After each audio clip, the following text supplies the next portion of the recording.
This is the story of the very first car, and here it is. Mercedes-Benz, one of the oldest and most luxurious car companies in the world, is worth around $80 billion today.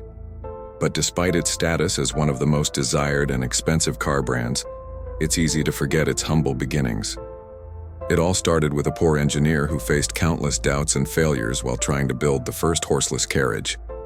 Despite these challenges, he proved everyone wrong and transformed his small venture into the world's first and largest car manufacturing company by the late 19th century.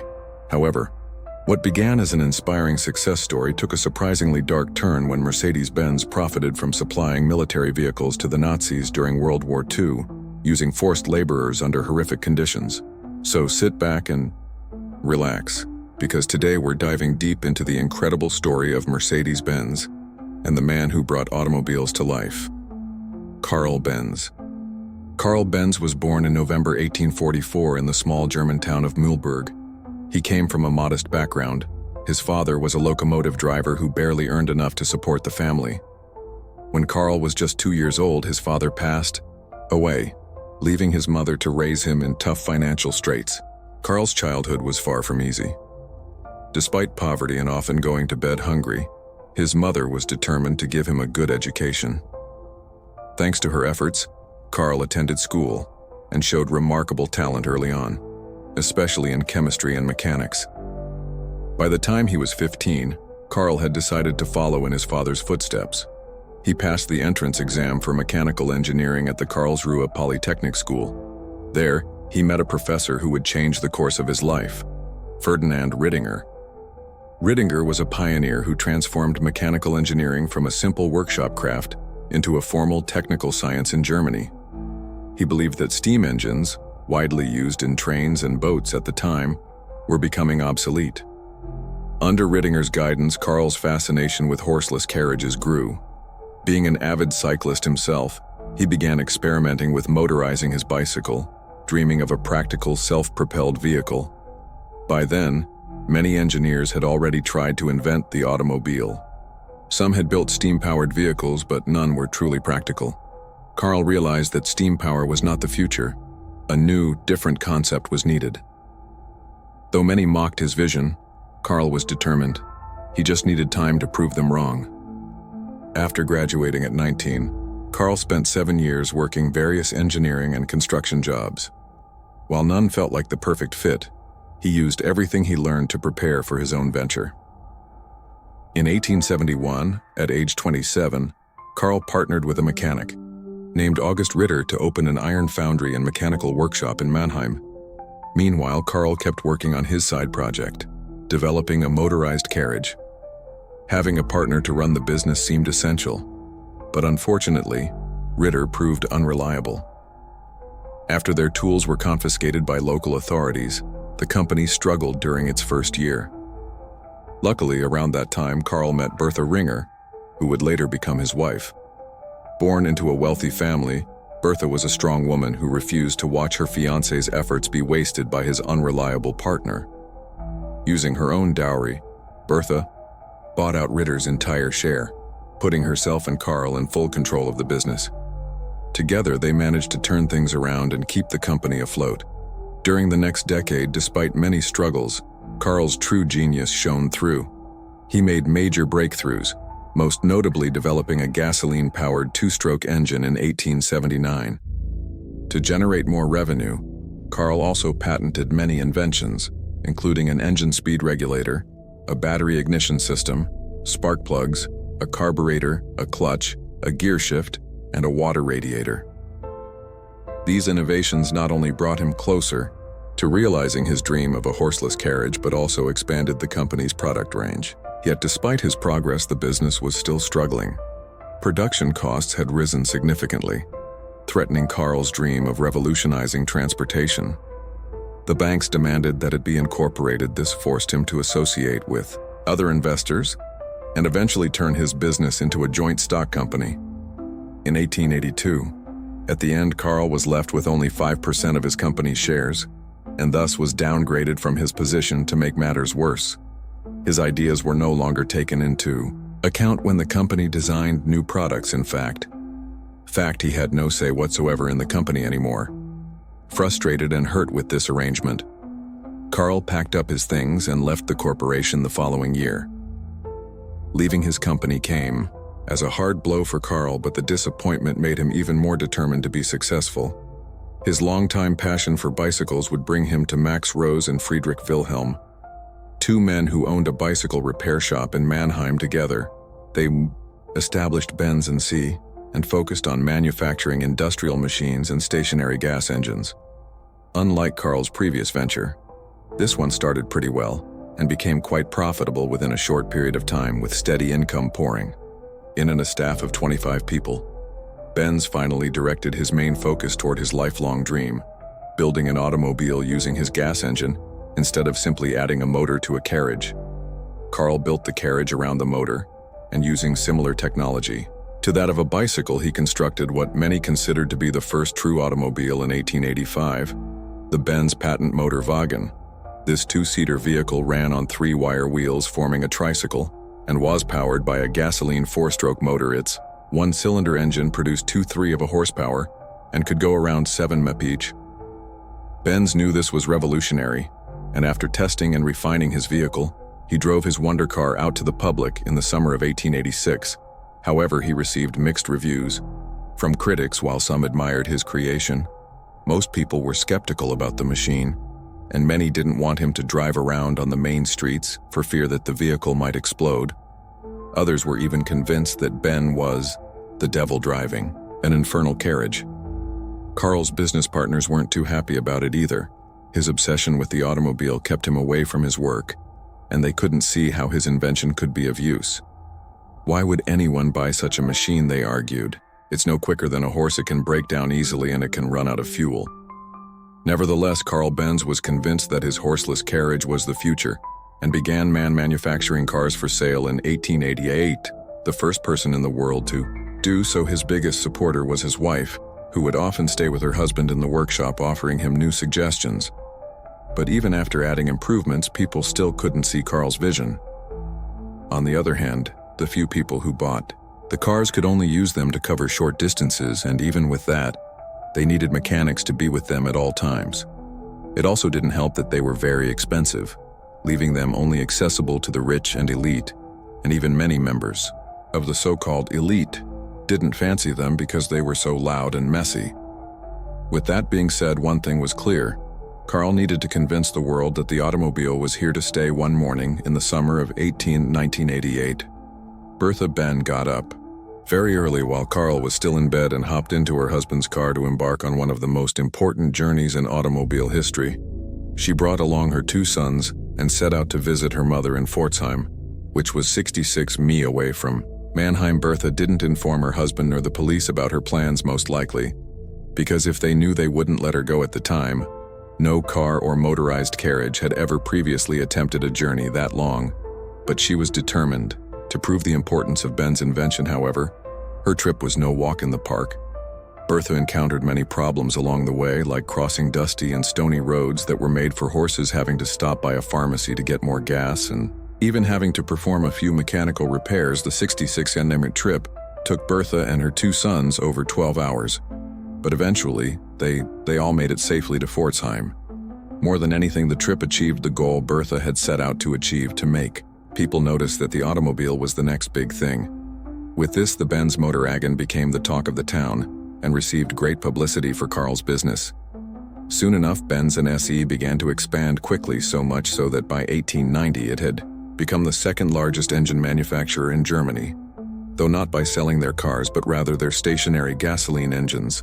But with the addition of 2 new business partners, Friedrich von Fehr and Julius Ganz, they would soon help to turn this around as they took care of the business and marketing side of things. Benz could focus more on his engineering goals and was able to patent several new car innovations, such as the planetary gear transmission, the double pivot steering, and the flat engine with a boxer configuration. He also designed and manufactured a new and improved automobile at the recommendation of his business partners, which hit the market in 1893. He called it the Ben Victoria.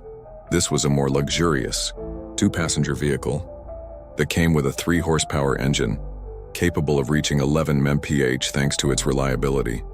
The vehicle sold fairly well, but it was its follow-up design, the cheaper Benz Veo, that really took off with a total production sum of about 1,200 units. The Ben Veo became the world's first large-scale production car in history, making Ben & C the largest automobile company in the world during the 1890s and early 1900s, however. While the Benz company was enjoying its newfound success, it was also feeling a lot of pressure from another company that was stationed not too far away. Daimler Motor in Kassel Shaft, Carl Benz seemed to lack. The first Daimler car to be sold commercially appeared in 1892. 2 years later, they followed up with a two-cylinder car, and in 1897 they introduced their first front-engine model, the Daimler Phoenix. It was clear that the Daimler company was catching up to Benz as their vehicles looked more appealing and comfortable for the public. Mr. Daimler unfortunately passed away in 1900, leaving Maybach in charge of the company. But it was under Mayo's control that he designed his crowning achievement, the Mercedes 35 horsepower, in 1901. What makes this vehicle so special is that it was the first automobile to resemble our modern idea of a car. It was equipped with a powerful gas engine. The body was wider and larger with a tailored steel chassis, and its center mass was near the ground. Initially built for racing, this vehicle was made at the request of a wealthy businessman, Emile Jolien, who decided to name the car after his daughter Mercedes.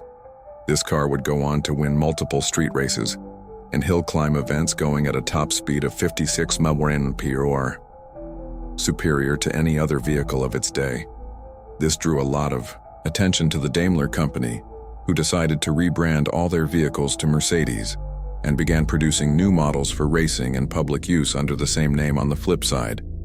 However, this new trend didn't sit well for Carl Benz's partners, who wanted an immediate response to counter their competition. They brought in some French designers to help with a new, faster model. Without the approval of Carl, Ben was angry and upset with their decision. He never liked the idea of auto racing and always preferred to drive slowly and carefully. He was horrified by the noise and danger of someone driving at high speeds on public roads.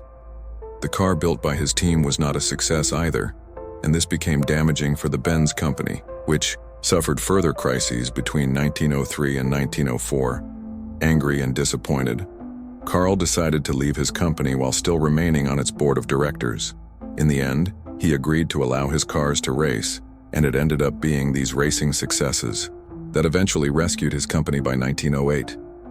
Benz had a 120 horsepower racer, a monster that roared from Leningrad to Moscow in 8 and 1 to 2 hours with an average speed of 50 mph, which was an incredible feat considering how primitive the tracks were at the time, but it was the 200 horsepower Blitz and BZ that would ultimately put the brand in the spotlight.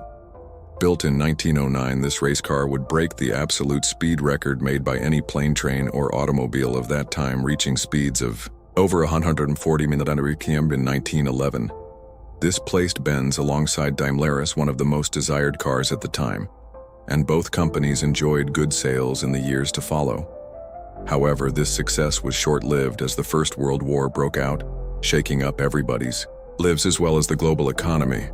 Following the defeat of Germany in World War I, the country went through an economic recession, and both companies, Daimler and Benz, ended up struggling immensely to strengthen their possibilities of survival. The two companies put their rivalry aside and signed an agreement in 1924, in which they agreed to combine their production and marketing efforts while still retaining their individual names in order to save costs. But this agreement only lasted for 2 short years as the German economy got worse, and the two companies were forced to merge completely in 1926, creating a new enterprise called Daimler-Benz.